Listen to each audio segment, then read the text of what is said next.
नमस्कार, वंदे मातरम। दोस्तों, स्वागत है आप सबका सैनिक पाठशाला में। आज के इस वीडियो में कुछ महत्वपूर्ण जानकारियां जो हम सभी से जुड़ी हुई हैं उनको लेकर के आया हूं। जैसे आप देख पा रहे हैं दोस्तों, पॉइंट वाइज मैंने उन जानकारियों को बोर्ड पर लिख रखा है। तो आगे बढ़ेंगे इन सभी जानकारियों को और एक एक करके। तो इससे पहले कि आगे बढ़े दोस्तों, मेरा आप सबसे आग्रह है, सैनिक पाठशाला चैनल में अगर आप पहली बार विजिट कर रहे हैं या चैनल को अभी तक सब्सक्राइब नहीं किया है तो चैनल के साथ जुड़े रहने के लिए, हम सभी से जुड़े हुए भरोसेमंद और लाभदायक जानकारियों को पाते रहने के लिए चैनल को सब्सक्राइब जरूर करें और इसके साथ जुड़ जाएं। चलिए आगे बढ़ते हैं दोस्तों, एक तरफ से हम जानकारियां लेते हैं। सबसे पहले 18 महीने का डीए का एरियर हकीकत है या एक झूठा सपना है? Question answers.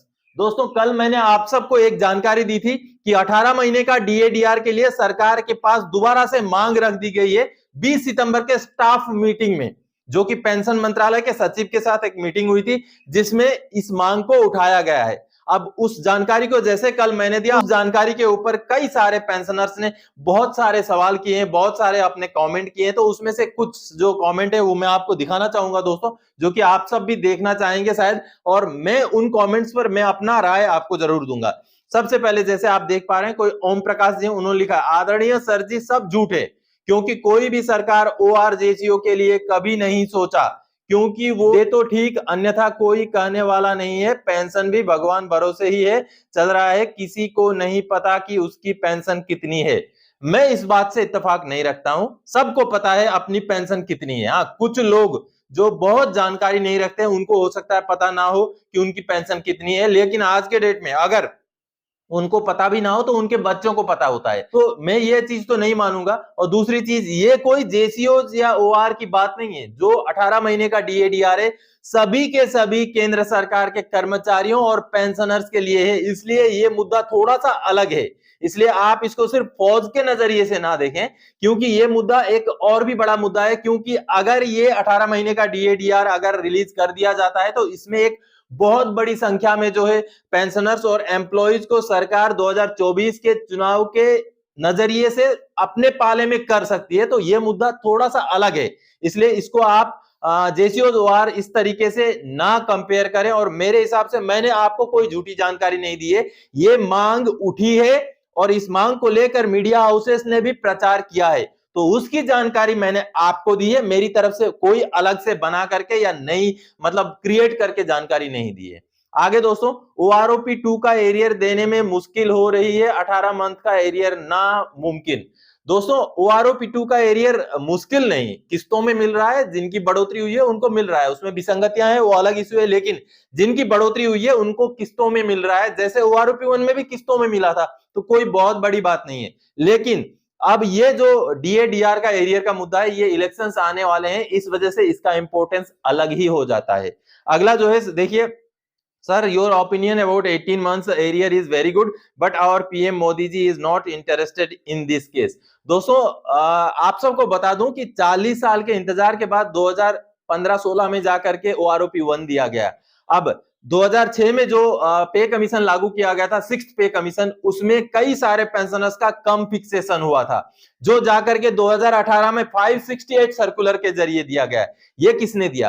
तो आप ये ना सोचे कि सरकारें बदल जाएंगी तो चीजें बदल जाएंगी, सिस्टम चलेगा, सिस्टम जैसा है उसी हिसाब से सिस्टम चलता रहेगा। हाँ, थोड़ा सा अप डाउन होता है, तो इसलिए हम ये सोचें कि बिल्कुल ही बदल जाएगा। हम जो है 2014 से पहले राजा की जिंदगी जी रहे थे, अभी जो है भिखारी की जिंदगी जी रहे हैं, ऐसा तो हुआ नहीं है। इसलिए हम जो सरकारी कर्मचारी या सरकारी पेंशनर्स होते हैं उनके जिंदगी में बहुत ज्यादा बदलाव नहीं आते हैं, कोई सरकारें बदल भी जाए तो नहीं आते हैं। हालांकि यहाँ आप मेरे इस कमेंट को पॉलिटिकल व्यू से ना लें, लेकिन आप ये सोचें कि मोदी जी चले जाएंगे, दूसरे कोई आएंगे तो हमारा बहुत ज्यादा बदलाव हो जाएगा, ऐसा नहीं होने वाला है। इसलिए हमें जो है जो चीजें मिल रही हैं वो सबसे पहले तो लेना चाहिए, और उसमें अगर विसंगतियां हैं, उससे ज्यादा अगर कुछ हमें मिल सकता है तो उसके लिए लड़ाई लड़नी चाहिए। तो ये कुछ कमेंट्स थे दोस्तों जो मैंने आप सबको दिखाए। अब आगे बढ़ते हैं। दूसरा पॉइंट जो है, ईसीएचएस का कंट्रीब्यूशन रिफंड होगा, लेकिन किन का? दोस्तों, वार इंजरी जो केस होते हैं उनका ईसीएचएस का कंट्रीब्यूशन नहीं लगता है। तो जब ये बात सामने आई कि कुछ वार इंजरी केसेस में हो सकता है कंट्रीब्यूशन लिया गया हो, या कुछ वार इंजरी केसेस जो है आगे आने वाले समय में हो सकता है उनको कंट्रीब्यूशन देना पड़ जाए, तो इस वजह से ईसीएचएस ने एक गाइडलाइन, एक क्लैरिफिकेशन निकाला है। जैसे आप ये लेटर देख पा रहे हैं, इस लेटर में क्लियरली ईसीएचएस ने ये जानकारी सीजीडीए को बताई है कि अगर किसी ने वार इंजरी केस वाला कोई पेंशनर है, अगर उन्होंने ईसीएचएस के लिए कंट्रीब्यूशन दिया है तो उनका कंट्रीब्यूशन रिफंड कर दिया जाए, और आने वाले समय में कोई भी वार इंजरी केसेस को ईसीएचएस के लिए कोई भी कंट्रीब्यूशन ना लिया जाए। तो ये एक स्वागत योग्य पहल है। जो रूल एग्जिस्टिंग है, ये रूल ऑलरेडी एग्जिस्टिंग है, लेकिन कहीं अगर इस रूल का वायोलेशन हुआ है तो उसको मानने के लिए ये जानकारी, ये इंस्ट्रक्शंस निकाली गई है ईसीएचएस की तरफ से। अगली जानकारी दोस्तों, जब राहुल गांधी ने ओआरओपी पर बयान दिया, पूर्व एसीएम यानी कि एयर चीफ मार्शल ने कही ये बड़ी बात। आप सबको पता है दोस्तों, पिछले दिनों राहुल गांधी जी ने एक बयान जारी किया जिसमें उन्होंने ये कहा कि जवानों को ओआरओपी का फायदा कम मिला है।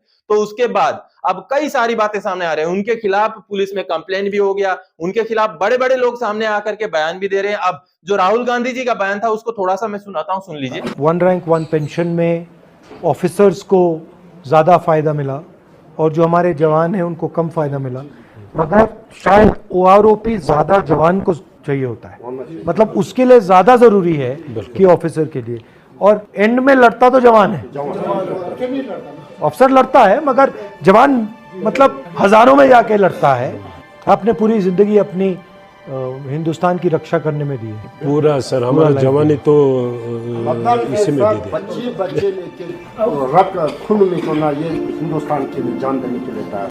अब राहुल गांधी जी ने जब ओआरओपी के विषय में ये कमेंट रखा तो बवाल मच गया। हालांकि यही बात पूर्व सैनिक कई महीनों से कहते आ रहे हैं, लेकिन उसके ऊपर कोई भी बातचीत नहीं चली, कोई किसी ने ध्यान नहीं दिया। लेकिन जैसे राहुल गांधी जी ने इस बात को उठा दिया, अब बिल्कुल बवाल मच गया और इवन उनके खिलाफ पुलिस कंप्लेन वगैरह भी हो गए। और अभी एयर चीफ मार्शल जो भदौरिया साहब है, पिछले एयर चीफ मार्शल, उन्होंने भी एक वीडियो संदेश जारी किया और उन्होंने सख्त लहजों में ये बोला है कि जो पॉलिटिकल जो लीडर्स हैं वो जेसीओ जवान और अफसरों के बीच में इस तरीके से फ्रैक्शन पैदा करने की कोशिश ना करें। और उन्होंने खास तौर पर यह बात बोली है कि जो सरकार के पास जो ओआरओपी की जो विसंगतियां पहुंची हैं उसमें हो सकता है डिले हो रहा है, लेकिन उसके ऊपर जरूर कार्रवाई होगी, ऐसी बात उन्होंने बोली है। चलिए उन्होंने जो बातें बोली उसका वीडियो क्लिप भी है, वो सुन लीजिए। Yes, one is from pay commission and its follow up some anomalies there, and other is OROP related some anomalies which have all been taken up by the service with the ministry. The fact that it is taking time to resolve does not mean that it is not in the process, and I got more concerned in the last 1 odd week when a different twist to this is being given in terms of creating a wedge between officers and men, that officers are getting more, they've got the benefit and the men have not. It is not from our organization, I again said, none from the air veterans, but it is in a different sphere with some small veterans organization which are heading this, which is taking a political color. I'm only sharing with you with open mind for us all to realize.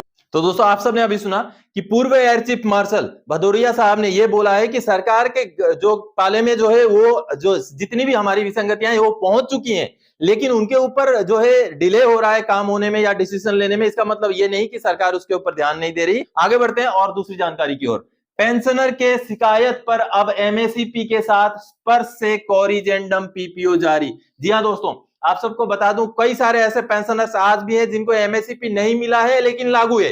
तो ऐसे में जब pensioners को पता चलता है कि हाँ मैं भी शायद एमएसपी के लिए एलिजिबल हूं, तो वो जब सीपी ग्राम्स में ग्रीवेंस डालते हैं तो उनको ये जवाब आता है कि आपका सारा प्रोसेस हो चुका है, आपका स्पर्श में भी चढ़ा दिया गया है, अब आपका एमएसपी का कोरिजेंडम पीपीओ जारी होगा। एक लेटर एक पेंशनर को भेजा गया। अब ये जो सामने आप लेटर देख पा रहे हैं ये रिकॉर्ड ऑफिस से पेंशनर की तरफ भेजा गया है, पेंशनर को दिया गया है। जब पेंशनर ने ग्रीवेंस डाला, जब उन्होंने अपना मुद्दा बताया कि मुझे एमएसपी लागू है, आपने दिया नहीं, तब जाकर के रिकॉर्ड ऑफिस ने पार्ट 2 ऑर्डर किया, उसको पीएओआर में भेजा, पीएओआर से वो वेरीफाई होकर के पीसीडीए चला गया। तो रिकॉर्ड ऑफिस ने पेंशनर को जानकारी दी कि आपका पूरा का पूरा क्लेम हो चुका है, एमएसपी के हिसाब से आपका कोरिजेंडम पीपीओ अब स्पर्श से निकल जाएगा। और जो पेंशनर हैं उन्होंने भी ये जानकारी दी है दोस्तों कि जैसे आप ये मैसेज देख पा रहे हैं, इस मैसेज में पेंशनर ने कहा है कि उन्होंने स्पर्श के साथ भी संपर्क साधा था और स्पर्श का जो टीम है उन्होंने भी उनको बोला है कि उनका अभी कोरिजेंडम पीपीओ जारी होने वाला है। अब यहां पर मैंने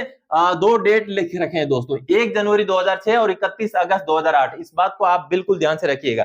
अगर आप इस बीच के रिटायरी हैं तो आपको हो सकता है एमएससीपी लागू है, लेकिन नहीं मिला है, क्योंकि पहले जो है एमएससीपी को जो है 1 सितंबर 2008 से शुरू किया गया था, लेकिन बाद में जब केस हुआ, केस जीता गया, उसके बाद इसको 1 जनवरी 2006 से लागू कर दिया गया। तो इस बीच के जो पेंशनर है बहुत सारे आज भी छूटे हुए हैं। तो आप अपना एलिजिबिलिटी, अगर इस बीच के पेंशनर आप हैं तो जरूर देखिए, आपको भी हो सकता है एमएससीपी लागू हो, ना मिल रहा हो, तो आपने कार्रवाई जरूर करना है ताकि आपका हक है जो एमएससीपी वो आपको मिल सके। तो दोस्तों चलिए आगे बढ़ते हैं अगली जानकारी की ओर। ओआरओपी 2 एरियर का डबल किस्त इकट्ठा मिला, आप भी करें ये कार्रवाई। जी हां दोस्तों, एक पेंशनर ने मुझे जानकारी दी है दोस्तों कि कई सारे ऐसे पेंशनर्स हैं जिनको अभी तक भी ओआरओपी का एरियर नहीं मिला है, लागू है लेकिन नहीं मिला है, क्योंकि उनका हो सकता है कुछ वजह से, टेक्निकल इशू की वजह से छूट गया हो सकता है सीपीपीसी ने सही तरीके से रिवाइज ना किया हो, कई सारे ऐसे रीजंस हो सकते हैं जिनको ओआरओपी का एरियर लागू है, उनको बढ़ोतरी लागू है, लेकिन आज के डेट तक नहीं मिला है। तो ऐसे में एक पेंशनर ने मुझसे संपर्क साधा था, उनसे मैंने बातचीत की, उनको मैंने तरीका बताया, तो उन्होंने अब मुझे ये मैसेज किया, जैसे आप मैसेज देख पा रहे हैं, देखिए sir, today 18:30 hours I received my OROP 2 arrear 73,950, यानी कि 73,950 रुपए उनको एरियर मिल गया है। और ये कौन सा एरियर है? First and second instalment as per your guidance, I have put up CP grams on 4 August, thank you sir.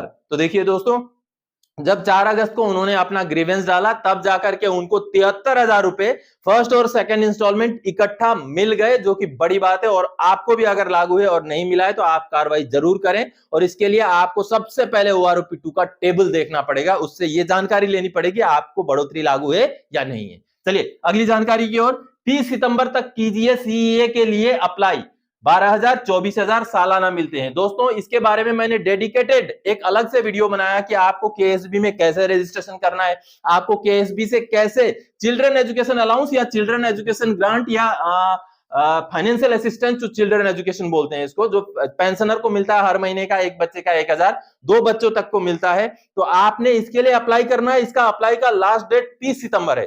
तो जो वीडियो मैंने बनाया हुआ है उसको देख सकते हैं आप, केएसबी में कैसे रजिस्टर करना है वो पता चल जाएगा आपको, अप्लाई कैसे करना है उसके लिए वो पता चल जाएगा, बड़ा आसान तरीका। आप लोग, ये बिल्कुल आपका घर का पैसा है। अगर आपके बच्चे क्लास 1 से लेकर 12वीं तक पढ़ते हैं, और अगर आप हवलदार से लेकर एमएससीपी नायब सूबेदार या ऑनरेरी नायब सूबेदार तक के रैंक के हैं, नायक हवलदार जो भी हैं, तो आपको लागू है, आप इसके लिए अप्लाई जरूर करें। 30 सितंबर इसका लास्ट डेट है। उसके बाद फिर अगर डेट एक्सटेंशन नहीं हुआ तो आपका वो ऐसे ही चला जाएगा। इसलिए आपके बच्चे पहली से 12वीं तक अगर पढ़ते हैं तो इसके लिए अप्लाई जरूर कीजिए ताकि आपको ये पैसा मिल सके। तो दोस्तों आज के इस वीडियो में इन्हीं जानकारियों को लेके आया था। आगे और कोई जानकारीदायक आपसे सरोकार रखने वाला विषय लेके मैं फिर से हाजिर हो जाऊंगा। तब तक के लिए जय हिंद दोस्तों।